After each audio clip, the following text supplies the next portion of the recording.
Fauci's SPARS script. What's the WHO up to? Elections in Mexico and India, and more. The Monica Perez Show starts now. Hey, y'all. I hope you liked my new intro. I was not only getting taken down for my content on Facebook, YouTube was taking me down because that intro used to have a piece from 2001: A Space Odyssey. It was super cool. I mean, big deal. Is completely generic, but anyway, I was having all sorts of trouble with that. So thank you to Bobby for making something that I think might be even a little bit better. So I just love the music. JJ Boogie did that. So thank you. Thank you all for coming, and let us get on with the show. I actually wanted to lead with Fauci's congressional show. I was going to say hearing testimony. I don't know what it is. Circus act from yesterday, but I have a lot of clips. I curated a few clips from that. And so let's do that after we do the comments, when we do the clips anyway. So at the bottom of the hour, we're going to get to that. So let's just start with some international news. There was over the weekend an election in Mexico where Claudia Sheinbaum, elected as Mexico's first female president. Landslide win gives ruling party the power to push through constitutional changes, such as an overhaul of the election agency. The peso and Mexican assets immediately went downhill as people were worried that these guys would implement anti-free market reforms, and their policy initiatives, according to the Wall Street Journal, I think this was from, include allowing for the direct election of judges, including, I think, the Supreme Court. And if you are an anti-fan of the 17th Amendment, you'll remember we used to have senators elected by the state legislative body, and now, just like Congress, they are elected just in a popular vote. And Alexis de Tocqueville in Democracy in America, which I don't know, I saw it on a shelf and I read it one time, and I found out later people who went to good schools, of course, we read that in high school. Anyway, a big thing with him, he thought that was kind of brilliant to counterbalance the populism with a more refined election process. A friend of mine did point out, have you ever met the dopes in the state government? And in fact, I have not. So maybe it would be worse. I really don't know. I'm not a huge fan of populism, and I especially don't like when it kind of eliminates checks and balances when you have everybody voting in the same way for everything.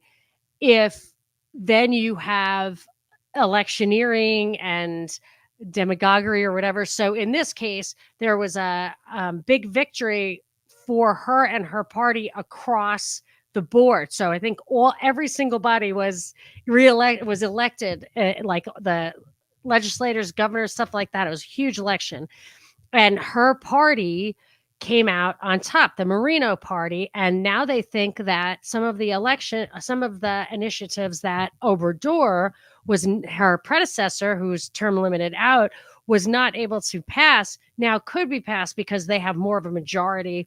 Or maybe, I don't even know if they have to reach across the aisle to get a little bit of a loose coalition. I think they are very close. That's what it is. They have in their lower body, they have a majority, very close, or super majority, very close to a super majority in their upper body, like their equivalent of the Senate, which may actually be called the Senate. I don't know.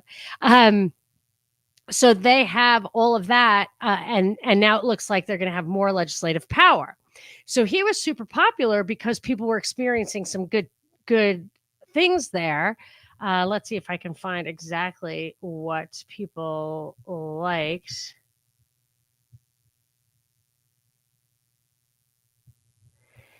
Says Sheinbaum's presidential run benefited from Lopez Obrador's populist appeal and high approval ratings, as well as economic factors such as a robust labor market, strong currency, hefty minimum wage increases, and the broadening of the social safety net. That's according to Goldman Sachs Latin American economist Alberto Ramos. Now, the Wall Street Journal had an op-ed saying that she was that party, those factors were not because of Obrador for the most part, but in spite of him, as free market forces delivered the economic benefits. And now, if they do get to implement their real vision, it'll go downhill. That's probably the real viewpoint since their assets went down in value. So, but what always amazes me when new parties can just take over a country. So this party is fairly new in that Moreno, the Moreno party, it's it means, I believe it means the Mexican rejuvenation of national whatever. Like it's called both a nationalist party and a socialist party. And like it's a nationalist socialist party and it's run by a Jewish chick. Like it's that these are strange days indeed. And Moreno party means like it gives a nod to Our Lady of Guadalupe, who I guess is called Morena. I was unaware of that. So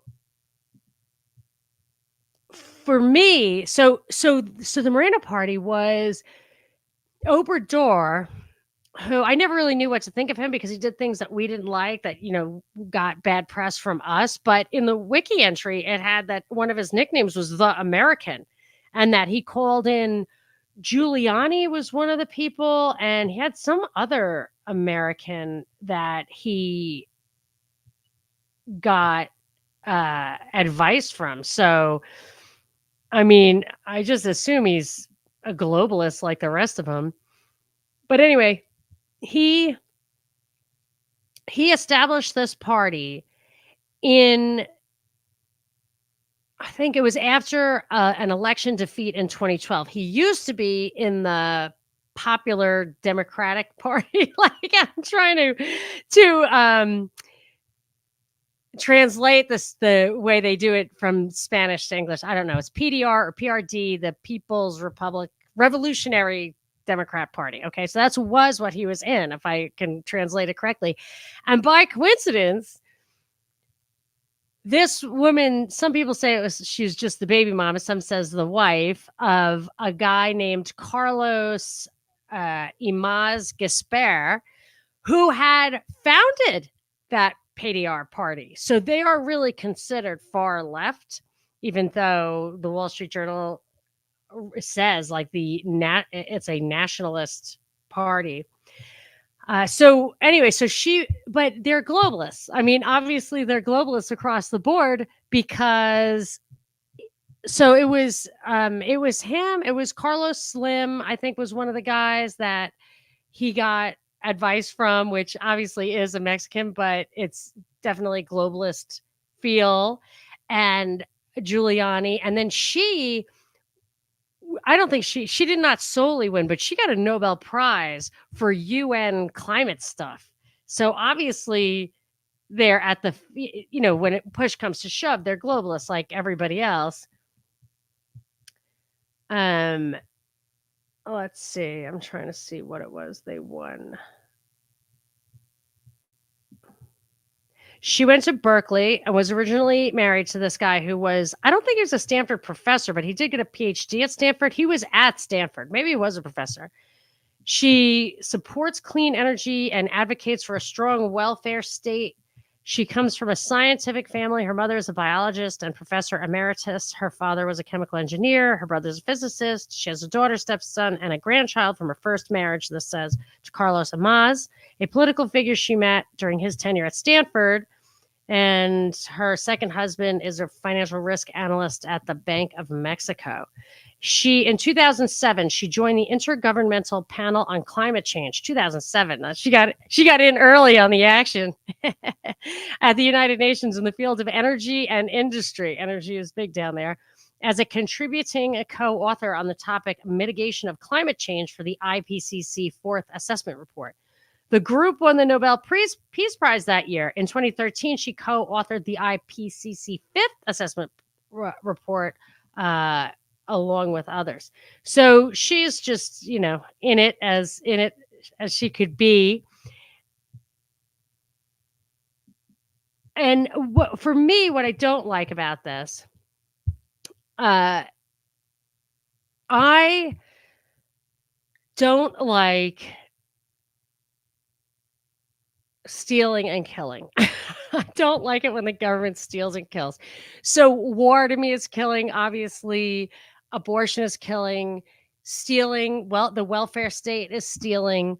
She's a strong advocate of stealing and of the welfare state. And last year, under, it was an Obrador presidency, although it came out of the Supreme Court, they decriminalized abortion. So I'm as an ideological libertarian, I don't care about, it doesn't matter to me what your personal morality is. I like objective law. Don't touch me or my stuff, as enshrined in simple foundational documents like our own. I prefer the Articles of Confederation, but I will take the Constitution. I like the Declaration of Independence. So, but if you're going to have, so welfare to me is this as a moral system that the state is implementing at the point of a gun. So if that's what you're going to have, if you're going to have a moral system, I would think in a Catholic country you'd have a moral system that was informed by Catholic doctrine, which does not include stealing and killing.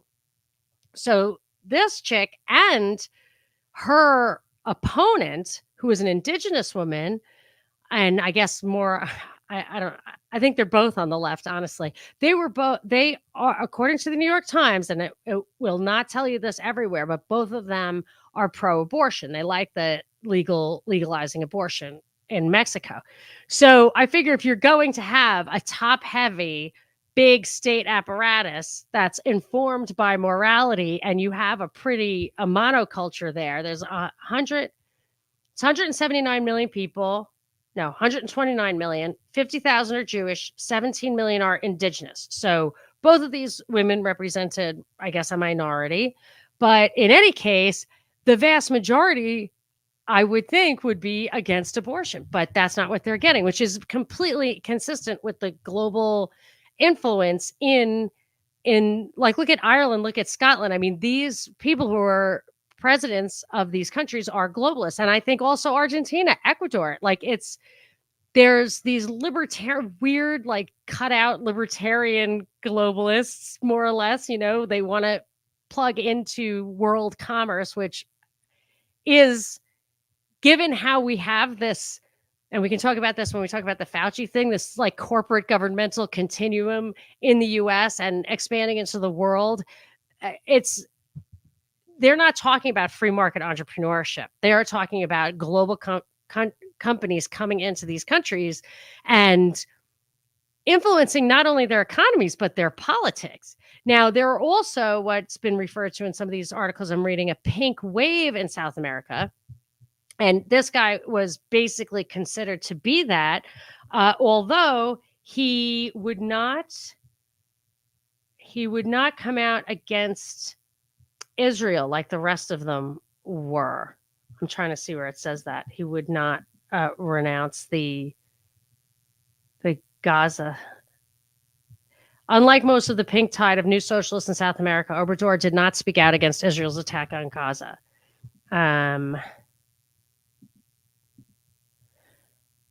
It says Mexico's ruling party swept the elections on Sunday, raising concerns that the nationalist movement could weaken the country's democracy and have an increased role in the economy. It's a nationalist socialist movement. I mean, you don't have to call them Nazis. They're not card-carrying Nazis like in Ukraine, but what they are is that is the ideology. But for me, nationalism would be wanting to preserve their culture. So I don't think that's what's happening here. Anyway.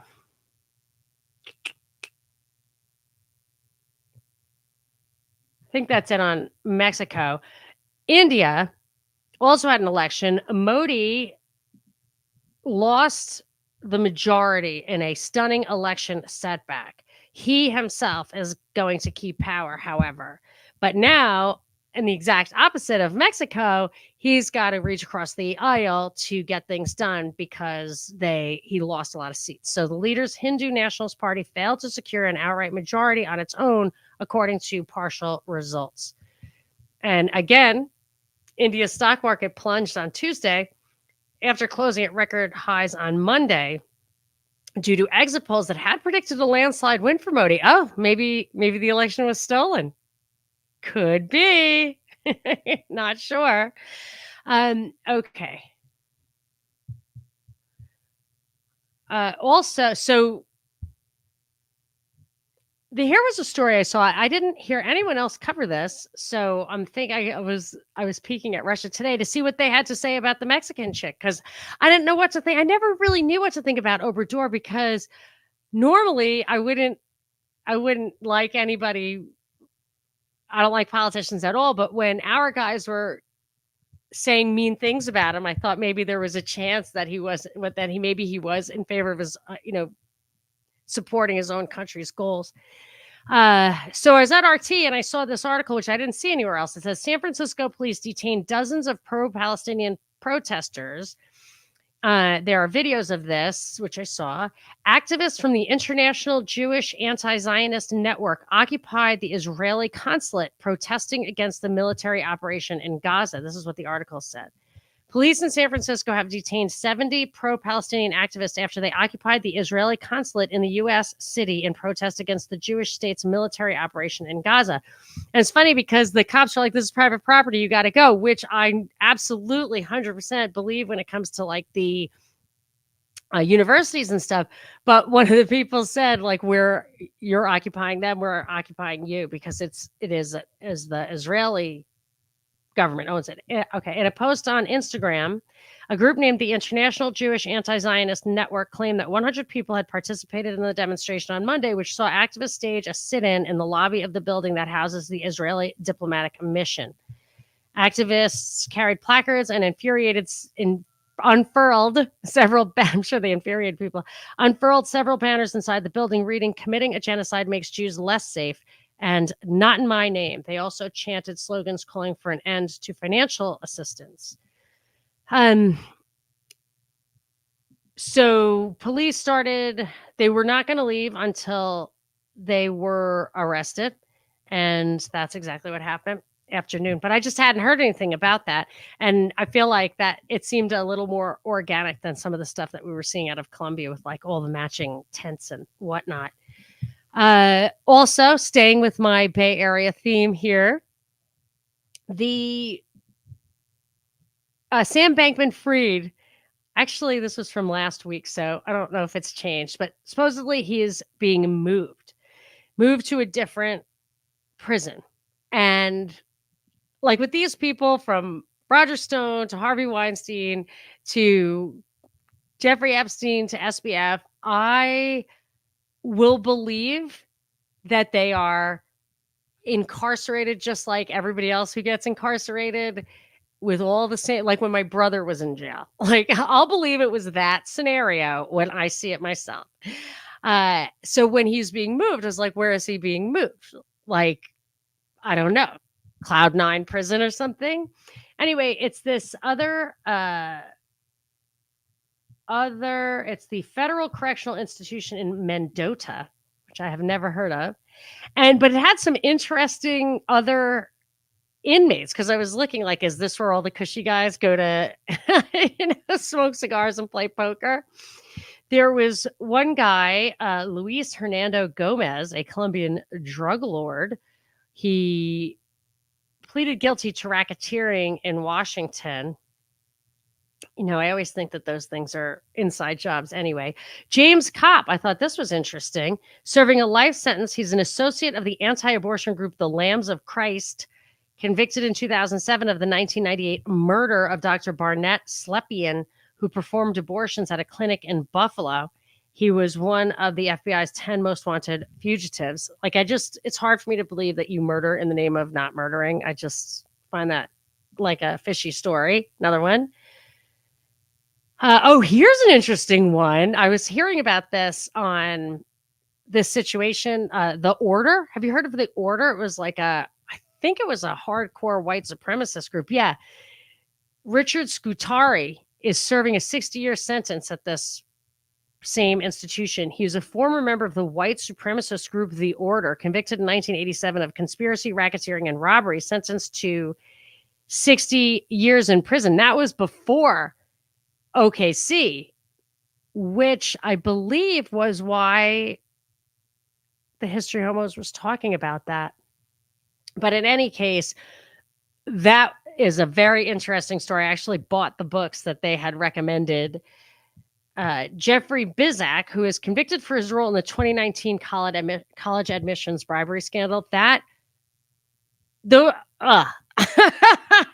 cannot believe people are in jail for that. Anyway, and then Frankie Maybe, convicted for his role in 2010 incident during which a group of Hispanic men were threatened and run off the road. Accomplished Sean Popejoy was sentenced to 4 years, the first individual sentenced under the 2009 Hate Crimes Prevention Act. So for me, you don't need extra legislation for discrimination or hate crimes or anything. Crimes are crimes. Don't touch me or my stuff. You touch me or my stuff for whatever reason, I don't care. I get equally hurt. You should be punished severely. Severely. Don't punish people at all for things that aren't crimes, and punish people severely for things that are crimes. So anyway, this guy, supposedly SPF, is going to be going to that place. Another one of his associates, Ryan Salome, was sentenced to 7.5 years for undermining transparency in the 2022 election. Can you believe it? Because he contributed to political campaigns and conspired to operate an unlicensed money transmission business. Salome had written that Bankman-Fried wanted to donate to both Republicans and Democrats, and that Salome would be the face of the Republican donations, with Bankman-Fried routing money through him. The goal was to weed out anti-crypto Democrats for pro-crypto Democrats and anti-crypto Republicans for pro-crypto Republicans. I think it's funny because A, everyone does that. B, I think they wrote this script about this whole thing because everybody does it and they felt like it would be believable. I think this stuff is all, this entire SBF thing is a huge show. I'm not saying some people weren't legitimately bad actors and didn't know that they were part of a play, but that's what I think it is. And Kaplan, I guess the prosecutor, said he knew precisely what he was doing. The whole idea was to hide it from the world. Astonishing. It's not astonishing. It's everything is hidden from the world. These guys do not tell you what politicians they're buying and why. They're just doing it. And people won't believe it. They don't believe that it really happens. Anyway, the prosecutors had argued that Salome's crimes undermined regular voters' faith in the election system. Faith in systems, election system, health system, that's like the theme of the day, if not the decade, if not the century. And we'll be getting to it when we get to the clips after we hear some comments. And then the other story that I just thought was kind of funny was this baseball player, Michael Kelly, bet $99, and the headline is he cost himself $740,000. Michael Kelly was a minor league pitcher when he wagered less than $100 on baseball. His own team, if I recall correctly. Like, how is that even illegal? I mean, maybe for gambling, but not against the sports. You know, it's all right, it's gambling, but the sports league, like if you're voting, if you're rooting for your own team, you know, the problem with gambling is when you gamble against your team and then lose the game. That's the problem with gambling when you're on the inside. Anyway, he's now a reliever for the Oakland A's, and he has received a year-long suspension and will forfeit his annual salary. Okay. I don't know if anybody remembers this, but remember, I was kind of young, and I was shocked and horrified when Sammy Sosa got busted for corking his bat in a game. So he was actually cheating in a game. And I immediately thought, well, obviously he gets kicked out of baseball for life. I mean, gambling's nothing compared to even steroids. I was like, well, you know, if everybody's using them, whatever, what difference does it make? But he was cheating in a game. He got an 8-game suspension. I mean, if that didn't convince you anyway, this poor guy. Just ridic, I tell you. All right, I want to go to comments early because I have so much material after, and I'm so glad Stella is here because we were talking about the World Health Organization. So while we're all paying attention to Fauci, the World Health Organization is just keep taking he keeps taking the oh my gosh. I just got distracted. Hold on a second. Completely. All right. The World Health Organization is actually implementing the things that these people seem to be acting like they're horrified by, or we're going to put an end to this. We're going to investigate. I've got a lot of things to talk about. I've got the clips. I've got the SPARS document. And I've got what's happened at the World Health Organization. But I wanted to tell you that I do the show every day. I mean, every Tuesday and Thursday live. I actually will. I'm hesitant to say this because I don't know if I'm ready, but it'll take time to get to this. If I get 500 reviews on iTunes, I have 230 something right now. So like if I double the number of reviews I have on iTunes, you don't even have to give me a review, just a rating, of course, a high rating. But rating on iTunes, if I get up to 500, I will add a third show, a third newsreel in the week. So, but right now I'm only doing 2 Thursdays and Tuesdays afternoons, 2 p.m. Pacific, 5 p.m. Eastern, where I give you the news analysis. If you want to buy me a newspaper, you can get this show commercial free on iTunes by becoming a subscriber. It's only $4.99 a month. And I actually have to buy the newspaper every single day. And the beauty of it, of course, is that I read it for you and deliver it to you in a way that won't make you crazy, maybe even make you laugh. But I also want to thank my great supporter, Chris from True Hemp Science. And he sends me these goodie boxes, which I cannot really actually keep up with, but they're so fun and different. And it took me a while to realize that they are different.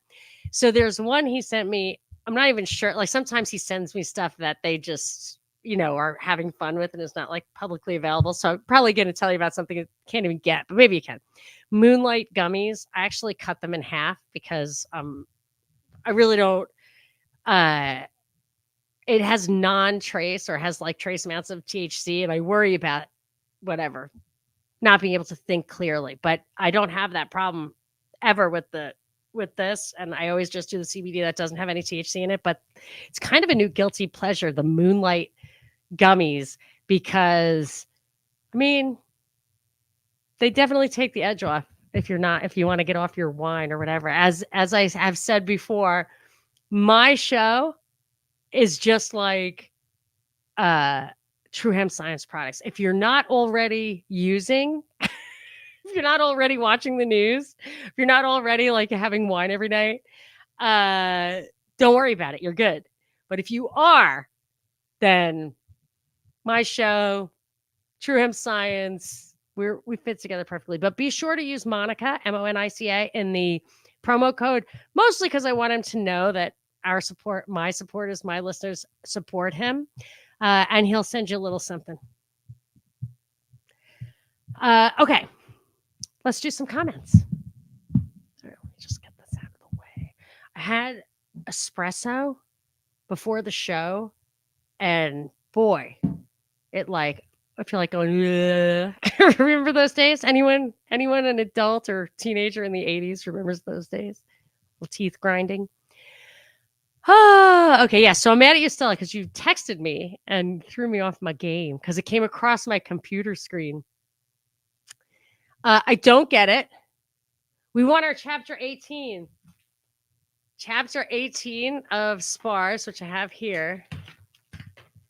I actually printed out chapter 17, even though I probably printed them out 1,000 times. Acknowledging loss. That's it. Renee's like, I don't get it. Acknowledging loss. Chapter 18. Very good. Very good. Thank you so much. Skittles McGee says that she loves Brad, but I am more of a calming force for her feminine sensibilities. I am a little bit of a I try not to get too mad. Like, that's one thing I will absolutely not do. I'm telling you that what my mother told me, like, it really checks all the boxes. That in her last days, when she said, ask yourself what you've got to give, what you have to give. So you're doing something, do it. Pray for world peace. Try to send some energy to take care of things that you really have no control over. That's it. That's all you can do, right? So what's the third leg of the stool? Enjoy everything. So try not to get too worked up. Hopefully that's it. So I am very happy to be back. Yeah, that was super nice. The WSB people were very helpful with me and my getting my feeds back and everything. Okay. Yes, JJ Boogie wrote the music for me, so I will never have copyright issue with that. But I loved the sequence, like the time traveling sequence in 2001: A Space Odyssey. So Bobby used that as the backdrop, and they not only actually, this is what they should have done instead of destroying my whole WordPress life when I put up one picture they didn't like, or like 3, but I took some of them down. I just was like, I stopped after a while because they were being ridiculous. YouTube actually said we can cut it out for you. Like, it automatically has a bot that will go into your thing and cut out the copyright violated thing. So I probably have shows that like have no intro. You're probably like, what happened here? Anyway, but at least they didn't give me a strike or take me down. That's only for political speech. That's only when you're exercising your First Amendment. Anyway, but I do, thank you, YouTube, for that. I appreciate that. Ah, heaven help us all. Yes, Fauci, Dr. Faustus. It's so hilariously funny. And I have like literally personal beef because my brother died of AZT poisoning.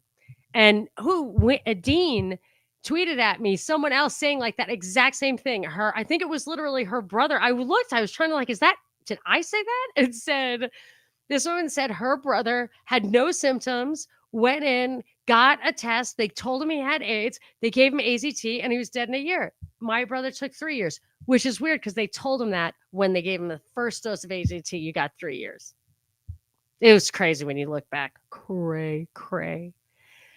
Fauci is just more of a distraction to keep our eyes off bird flu, Israel, etc. That is true. I need to look at the bird flu thing. The Israel stuff, yeah, they didn't talk about the protesters in San Francisco because that's the thing. Like, there are factions everywhere. It's us versus them everywhere. And the whole thing is just, it's just upsetting. It's upsetting. And I hate identity stuff so much. I mean, I cannot tell you how much I hate that stuff. And I always have. And I was raised, people act like there was all this racism, all this anti-Semitism. No, I was raised during the time I was raised in this country. My father was a World War II vet. He was not politically correct at all. But I would never say anything like that, never make a stereotype or any kind of jokes like that. That stuff was brought back on purpose. And if you think by taking taking a side on the military action in the Middle East is completely reasonable and is painted as identity based, but it is not.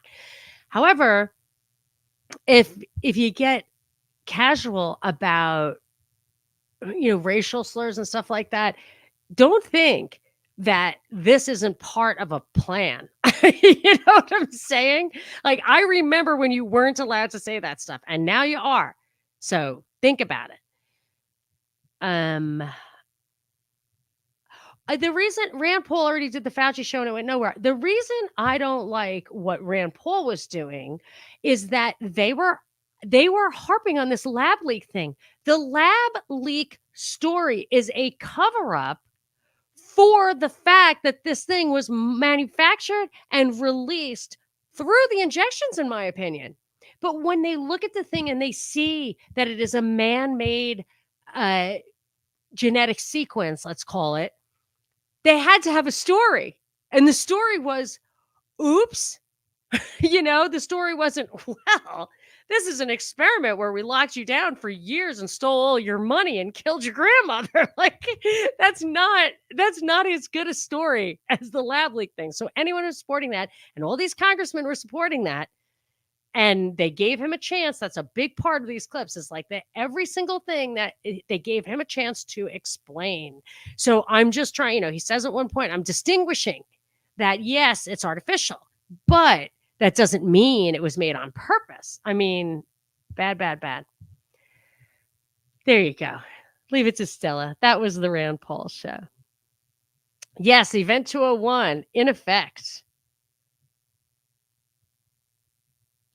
Oh, Trey Gowdy was going to destroy HRC. Yeah, that was very funny. See, lock her up. See, it backfired, didn't it? I mean, that actually was the story I wanted to cover about how I assume that all this Trump stuff, all this Hunter Biden stuff, they keep saying, ha, ha, ha, turnabout's fair play. My guess is they're going to go and roll out some criminal justice reform, which of course we need. We need to not have any nobody who has not committed a crime against a person or property should be in jail, period. But when they already started the criminal justice reform, they're like, oh, people who've done misdemeanor violent things should get out. It's like, no. Why are you starting with that? Why don't you start with things that aren't crimes? Dang. Rick Astley, yes, Rick rolled. Oh my gosh, the stuff that's been Rick rolled. I was seeing stuff Rick rolled, and I was like, maybe that guy didn't say it. Maybe Michelle Obama didn't say that. Maybe Rick Perry didn't say that. And of course, oh my gosh. Yep, strange days indeed. Most peculiar, mama. All right, now we're devolving into just silliness. I'd never give him up. Jack says, yeah, the Rand Paul thing, that's when he lost respect for him. This stuff is pretty funny.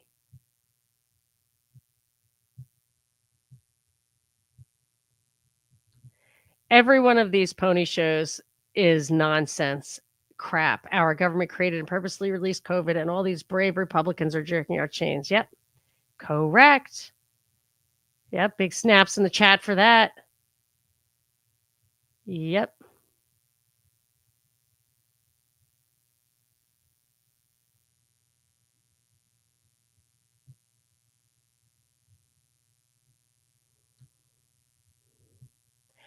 Ireland is Screwsville by the looks. You know when that happened? That happened when they promised them an economic miracle. They gave them a bunch of debt, which is not the way to get an economic miracle. Then it created a lot of demand for jobs. And then they put a lot of immigration up from the South, Middle Eastern, stuff like that. Real culture clash on purpose, because it was a Catholic country who did not allow abortion, because it was already socialist. Like, I'm not going to defend its political ideology, but they did have we Down syndrome lads back in the day, but they won't anymore. It's a big club and we ain't in it. Yeah, most libertarians in positions of power are controlled opposition, almost like perforce. You know what I mean? Like, libertarians in power. Like, that's the whole problem. That's the whole problem. That's why we need to restore the Constitution. I would like the Articles of Confederation, but if you just restore the 9th Amendment, the 8th Amendment, were those the ones? Sometimes I get my amendments and my commandments screwed up. All right, I'm going to have to get help with these comments at some point, because people are chatting, which is super fun. And I don't want to discourage that. But if I can't read as we go. Yes, I don't have iTunes. Where else can I go? Let us send out an appeal to Bobby, my lovely and talented producer, to set it up so that people can get commercial free without doing iTunes. You can do it. It's a membership thing. We'll put it on the website. I just have forever problems with my website, and that has nothing to do with Bobby. The gummy, I have to say, I mean, every time, like, so if I gain a few pounds, I'm like, okay, I can't drink anymore. And then I remember how much I love the gummies. And then because I would never do them at the same time, even though the gummies are like, they don't get you high or anything. They just, in my experience, just help you sleep. But I love them. I am not eating a whole bag of gummies. I would not do that. I'm extremely conservative when it comes to that stuff. But boy, it will really help you sleep.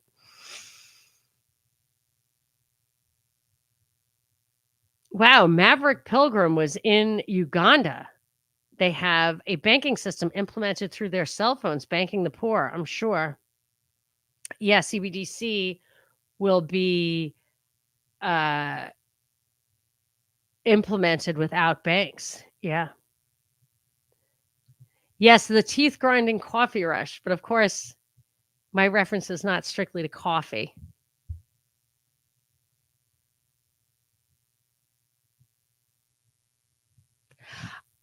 Stella's apologizing to me off.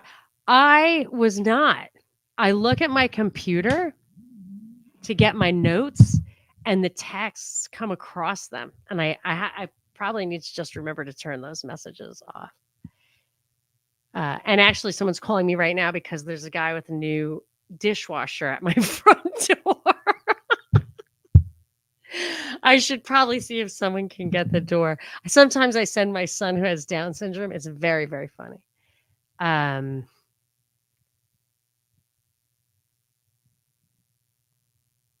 Oh, I'm already getting warnings. I do have to tell somebody to go check the door. Sorry.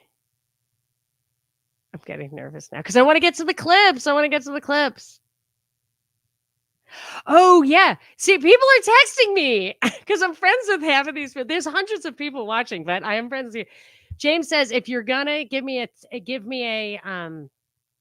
comment that makes sense for me to put up on the screen, put it in all caps. I used to say, just start it with an asterisk. If you mean it for me, start it with the letter M and a dash or an asterisk. So if you guys want to vote, I love democracy.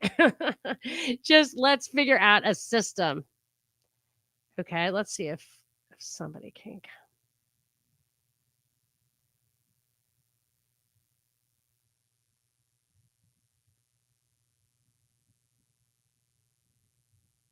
Okay, let's see how that goes. Because if I miss this dishwasher, I'm going to have a serious mental breakdown. I can't, all my kids are home. I'm in this house, this 100-year-old house. If they had dishwashers 100 years ago, I would say this was an original feature of the house. The stuff comes out dirtier than when you put it in. I'm not kidding. Really not kidding. Okay. Anyway. All right. I can't do any more of that. Let us look at this. Okay.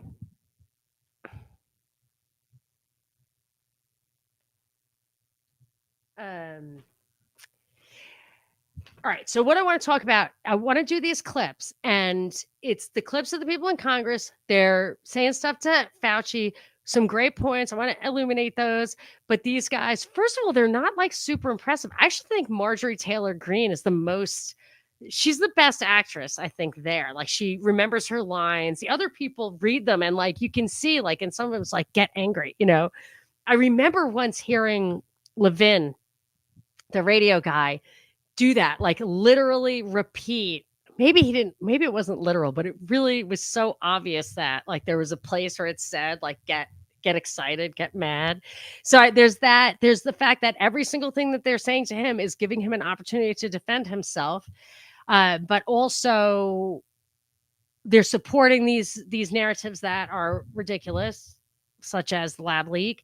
But they fold into some of the SPARS stuff. I have just a couple of quotes to read from there. And I also want to direct you to two things about the World Health Organization. Probably should cover it now in case I have to run. But the World Health Organization, thank you very much for bringing this to my attention, Stella, they're trying to push this pandemic preparedness thing. And it's pretty messed up. Like it's not just like, it's worse than the vax passports and stuff, because it has all this One Health stuff that the environment and animals and human beings have one health. so they can basically control every living thing on earth in the name of COVID or whatever the pandemic response, future pandemic response. It's really scary, and they cannot get it passed. So they keep kicking it. They were supposed to be passed in 1 year. They were going to warp speed it. That was a couple of years ago. They're supposed to do it again today. They gave it another over the weekend. They're giving it another year to pass it. But and what they did instead was they amended their existing agreement to include some stuff from it, like catching kids up on their vaccinations that they might have missed. In addition to the One Health thing, the pandemic, this was something that Stella and I were laughing at. The second definition. So I was like, I don't have time to read this. It's 80 pages. And I started reading it, like the second definition. Item B was made my blood run cold. One of the things that they have, that a word they created and defined for purposes of this document, which is a worldwide health agreement that they expect to be financed and executed by individual governments according to their rules. The word is infodemic, which means too much information, including false or misleading information in digital and physical environments during a disease outbreak. Information, including false and misleading, not exclusively. It causes confusion and risk-taking behaviors that can harm health. It also leads to mistrust in health authorities and undermines the public health response.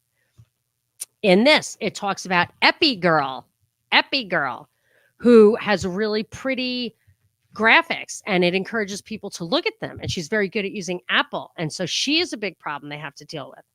All of this goes to the Fauci conversations where guy after guy, congressman after congressman said, your behavior caused the American people to stop trusting or undermine the trust in these institutions that have been built up over decades to gain American trust.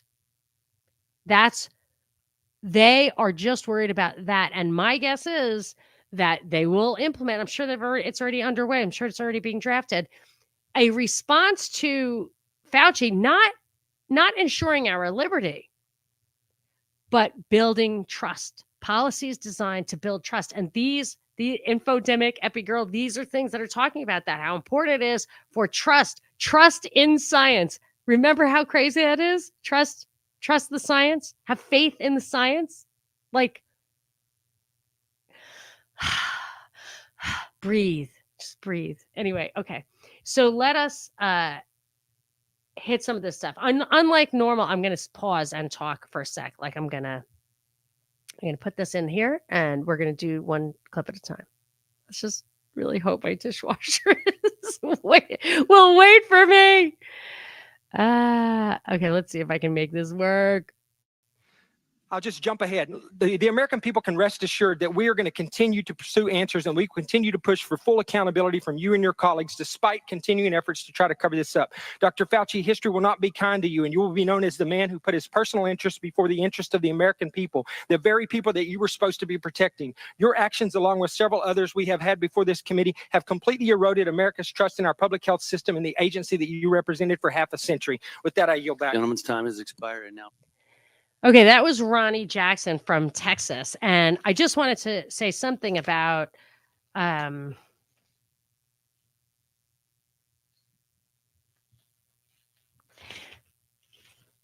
are a couple of things here I wanted to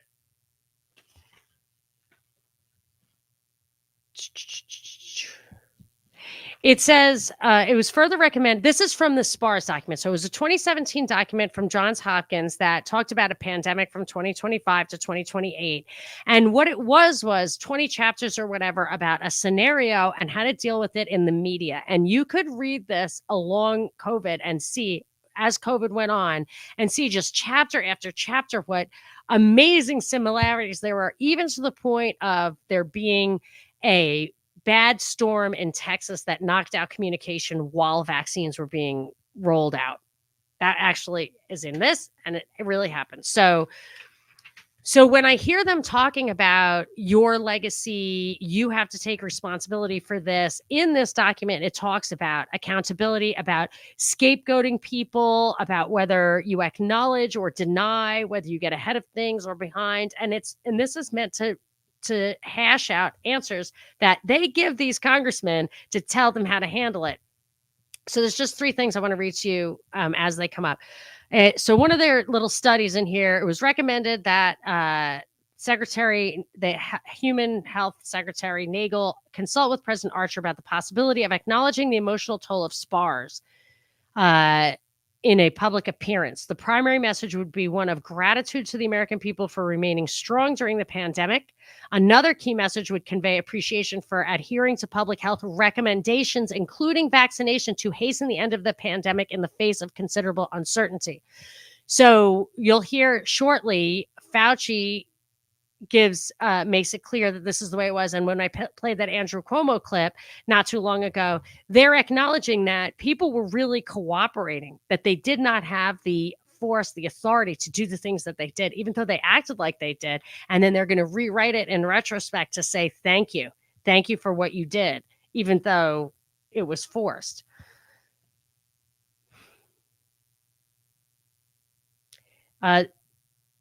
There was vigorous debate over whether it was appropriate for the president to acknowledge the sacrifice that vaccine recipients had made on behalf of their communities, or to console them in their grief over that sacrifice. I mean, wow. So I've got two more, but let's hit some clips and then we'll get them as they come. Pretty crazy, isn't it?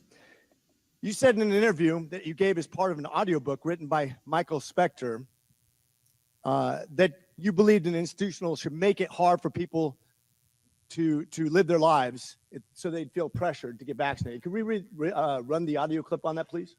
You think can be done about it? I have to say that I don't see a big solution other than some sort of mandatory vaccination. I know federal officials don't like to use that term. Once people feel empowered and protected legally, you are going to have schools, universities, and colleges are going to say, you want to come to this college, buddy? You're going to get vaccinated. Lady, you're going to get vaccinated.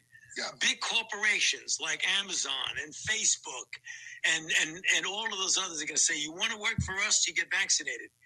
And it's been proven that when you make it difficult for people in their lives, they lose their ideological bullshit and they get vaccinated. Thank you. Are all objections to COVID vaccinations ideological bullshit, Dr. Fauci? No, they're not, and Thank that's you. not what I was referring to. Well, in reference to making it hard for people to get education, traveling, working, I'd say it very much was in context. So that was Representative from Georgia, Rich McCormick, who is a doctor. But here's the thing. That was what he was describing, Fauci, was the backdoor fascism I was talking about. It was obvious that's what they were doing. It was just this corpo governmental continuum, conspiring, intentionally.